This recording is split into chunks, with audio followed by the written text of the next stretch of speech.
नमस्कार मंडळी. चला, आज एका गोष्टीतून काहीतरी खास शिकूया. ही कहाणी आहे एका वानराची, एका भिक्षूची आणि माझं या एका छोट्याशा शब्दामागे लपलेल्या एका खूप मोठ्या अर्थाची. चला तर ह्याच प्रश्नापासून सुरुवात करूया. विचार करा, एक साधासुधा प्राणी जो राजवाड्यात राहिला, तो आपल्याला आपल्याच इच्छांबद्दल, आपल्या आसक्तीबद्दल असं काय सांगू शकतो? बरं, ह्या प्रश्नाचं उत्तर ना एका फार जुन्या गोष्टीत लपलेलं आहे. तर मग या गोष्टीच्या पहिल्या भागात आपण भेटणार आहोत एका भिक्षूला आणि त्याच्या आयुष्यात ना एक खूप मोठी समस्या आहे, एक प्रकारचा असंतोष. आणि हा असंतोष कुठून आलाय? तर त्याच्या स्वतःच्या वासनांमधून. तर ही गोष्ट आहे जेतवनातली.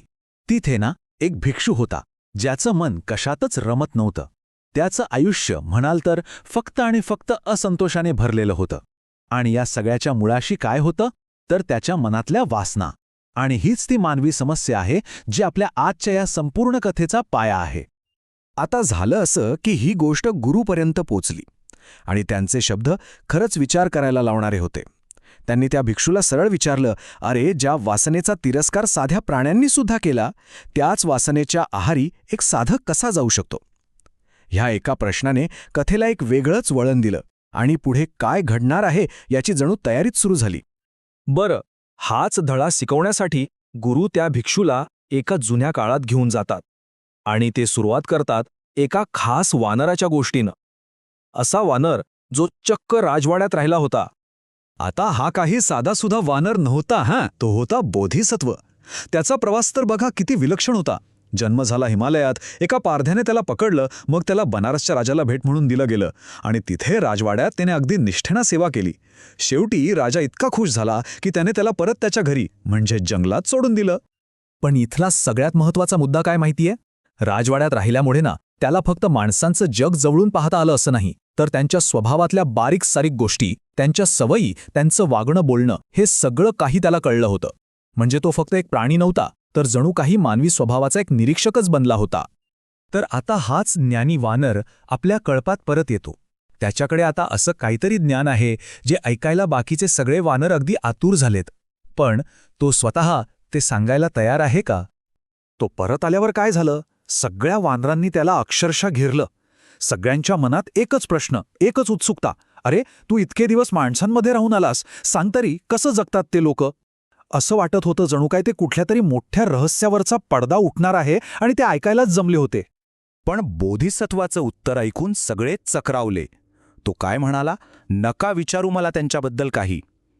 त्याच्या या एका नकारातूनच कळत होतं की जे काही ज्ञान त्याच्याकडे आहे ते एकतर खूप त्रासदायक आहे किंवा मग धोकादायक. पण बाकीचे वानर काही ऐकायला तयार नव्हते. त्यांची उत्सुकता शिगेला पोहोचली होती.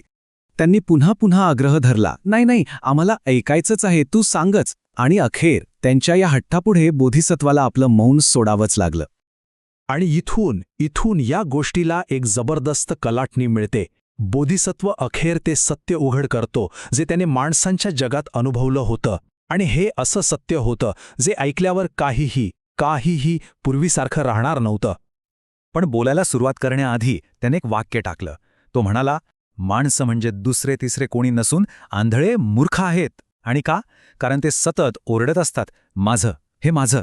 त्यांना हे साधं कळत नाही की ह्या जगात काहीही कायमचं नाही, सगळं काही आज आहे, उद्या नाही. आणि मग त्याने पहिला श्लोक सांगितला.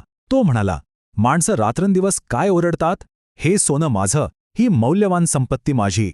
आणि या मूर्खपणामुळे ते आयुष्याच्या खऱ्या पवित्र मार्गाकडे कधी बघतच नाहीत.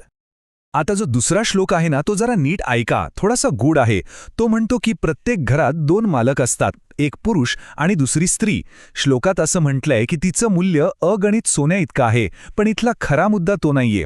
खरा मुद्दा हा आहे की जेव्हा नात्यांमध्ये माझं तुझं किंवा मालकी हक्क ही अपेक्षा शिरतात, तेव्हा त्यातून जी आसक्ती तयार होते तीच सगळ्यांच्या त्रासाचं कारण बनते. हा खरं तर मानवी संबंधांमधल्या गुंतागुंतीवर आणि त्यातून येणाऱ्या दुःखावर केलेला एक थेट हल्ला आहे.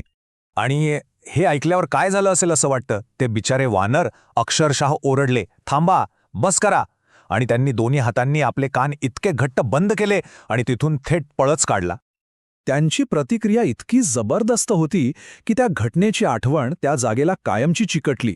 त्या खडकाचं नावच पडलं गरीत पिठ्ठी खडक, म्हणजेच निंदा केलेला खडक. का? तर कारण त्या ठिकाणी त्यांनी एक अशी गोष्ट ऐकली जी त्यांना अजिबात सहन झाली नाही.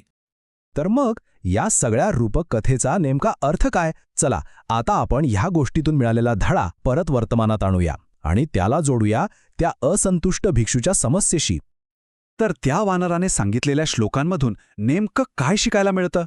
बघा, पहिला धडा आहे माझं म्हणण्याची सवय, म्हणजेच मालकी हक्काची ती न संपणारी आसक्ती.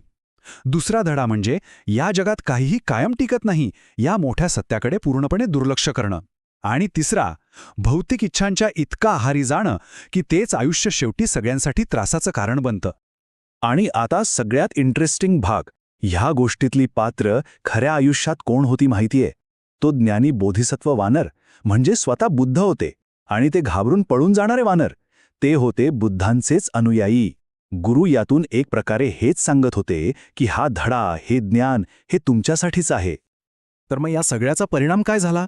अहो, ही गोष्ट ऐकल्या त्या असंतुष्ट भिक्षूच्या मनातला सगळा गोंधळ साफ झाला. त्याला आपल्या समस्येचं मूळ सापडलं आणि त्याच क्षणी त्याने ज्ञानाच्या मार्गावरची पहिली पायरी ओलांडली. म्हणायला गेलं तर या एका बोधकथेने त्याचं आयुष्यच बदलून टाकलं.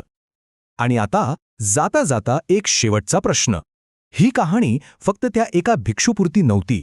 त्या वानराने जे सोनं म्हटलं त्याचा अर्थ फक्त पैसा किंवा संपत्ती नाहीये. ते काहीही असू शकतं.